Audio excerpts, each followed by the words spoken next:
یەکەم یەکێکم لە خانمانی بەشداربوونی فستیڤاڵی کفری بۆ دووەم جار، بەڵام من بۆ یەکەم جارە کە بەشدارە بم بە خواردنی کوردەواری دۆینە، هەلیسا، ئەو بریانی ساوەر، ئەو شتانەی کە لە کوردەواری و لە لادیەکانە بەکارهێنا لەسەر مەقاڵەیەکی جوانی ئاگری دروستمان کردووە.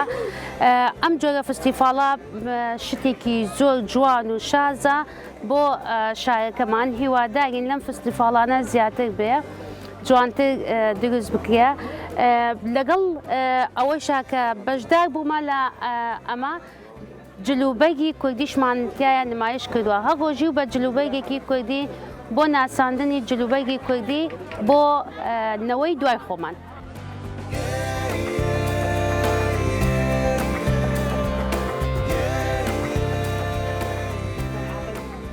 بەخێراتن کورسات، ئێوە شتێکێکن لە تەلەڤیزیۆن هەرە جوانەکانی کوردستان بۆ دووەمین فستیڤاڵی کفری، بازاڕی کفری، من بە هەنگوێنی خۆماڵی مێشانەکانی خۆم بەشداریم کردە، لەگەڵ ئەوەیشا کۆمەڵێ نمونەی هەنگوێنم هاوردە ئەتوانم بڵێم هەنگوێنی فەیسبووکە، لە فەیسبووک ڕکلام و شتیوایی بووەکەن بەس بۆ ئاشتاکردنی خەڵک ببینن، ئەمانە هەنگوێن نییە، ینی تکایەکی دۆستانە برایانە، ئەمە هیچ مافێکی هەنگوێنی پێوە نییە، ئەوەی مێشەنگ بێ بە دەوری ئەم هەنگوێنان نەچووە. بۆ ئاگاداریتان لە ڕۆژهەڵاتی ناوینە لەم ڕەنگە هەنگوێنانە نییە، یعنی تۆ نازانی بێژی چییە، خەڵک ئەمە ئەسێنێ بۆ خواردن، بەڕاستی ئەمە هەنگوێن نییە. وامجا هەرزانیشە، من لە ڕۆژانی ترەمانداوە 13 و 12وانە لێرە کردمانتە 10,000 کیلۆیەک، ئەم ڕۆبعە تێتە 10,000 لەبەرەوەی ئەسڵیە، لێرە تێتە 10,000. ئەنا لە ڕۆژانی تر ئەمانداوە 45,000 کیلۆی، لێرە داشکانمان کردە لەبەر خاترم بازاڕە بۆی خەڵکیش ئەمی بیبینێ و بیخوات، کەمی هەرزانترمان کردە.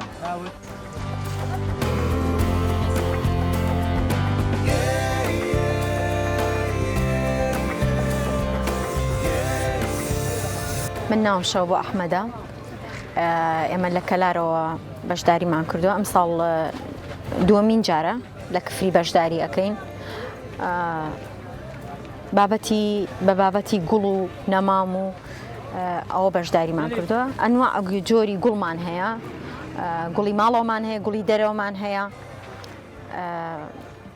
هەرچەنە ینی بەهۆی موچەوە تۆزێک بازار کەس بوو، بەڵام ئەلحەمدوللا باش بوو. ئەوانەی هاتووە بۆ لامان پێمانی وتۆ ئەمە چۆن بەخەوان نەکرێ، ئەمە چۆن ئەبێت چۆنی ڕێنمانیمان پێیان داوە و بەو شێوەیە و ئاودانی بەو شێوەیە، پێویستی بە خۆراکەیە، پێویستی بە پرۆتین هەیە، بەو شێوازە ڕێنماییمان پێیان وتووە.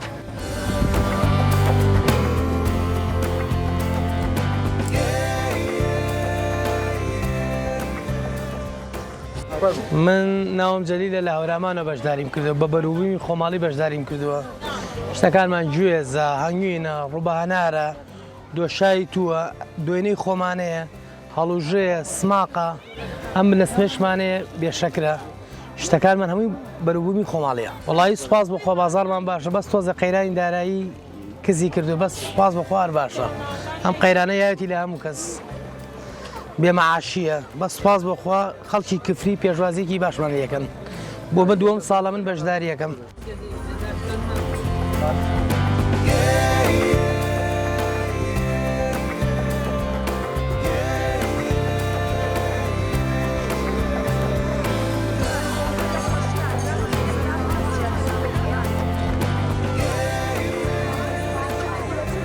خوێندکاری پەیمانگای و نێرەجوانەکانم ئەمڕۆ بەشدارین لێرە بۆ دوو چالاکی یەکەم تابلۆکانە و چالاکی دووەم ڕوخساری مناڵەکان بۆیە ئەەکەین بۆ ئەوەی سوودێ بە هیواکانی نەخۆشخانەی هیوا بدەین. هەروەها ئەم چالاکیە داهاتەکەی بۆ نەخۆشخانەی هیوایە، هەرچەند داهاتێکی کەمیشی هەیە، بەڵام ئێمە دەمانەوێت سوودێک بەوان بگەیەنین، چونکە نەخۆشیەکی زۆرە توشبوو هەیە، پێویستە ئێمە لە ڕێگای چالاکی و پرۆژەوە هەوڵ بدەین سوودێ بەوانیش بگەیەنی.